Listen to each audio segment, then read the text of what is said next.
How effective is caulking for securing drywall anchors? Caulking can provide temporary fill and reduce wobble, but it is not a structural adhesive for holding loads in drywall.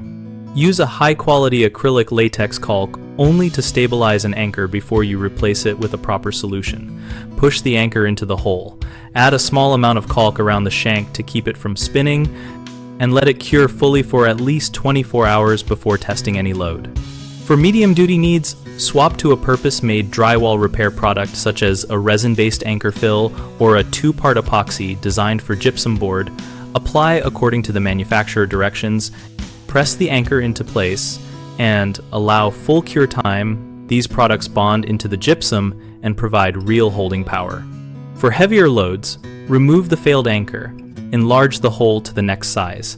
Insert a toggle-style anchor or a threaded metal insert that expands behind the board, and tighten carefully so the load is carried by the anchor hardware rather than the filler material. If you must use caulk for an immediate quick fix, pair it with a backing support such as a piece of plywood or a furring strip behind the drywall secured to studs to transfer load away from the board.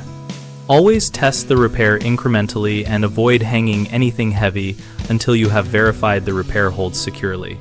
Replace compromised anchors with the correct hardware as soon as practical to prevent progressive damage to the drywall and the attached object.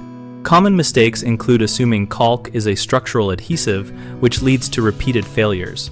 The fix is to use products formulated for structural repair or upgraded anchor types when weight matters. People often rely on too little cure time after applying caulk or repair compound, which causes immediate slippage. Wait the full recommended cure period and avoid loading the anchor during that time. Another frequent issue is using the wrong anchor style for the load or wall thickness, which causes pullout or wall blowout. Choose a toggle, molly, or threaded insert matched to the board thickness and the expected weight, and, when in doubt, distribute the load across multiple anchors. We run bighomeprojects.com to help homeowners locate trusted local contractors and to help contractors find work that fits their skills. We also host an active discussion community where users and pros trade tips, post photos, and troubleshoot repairs together.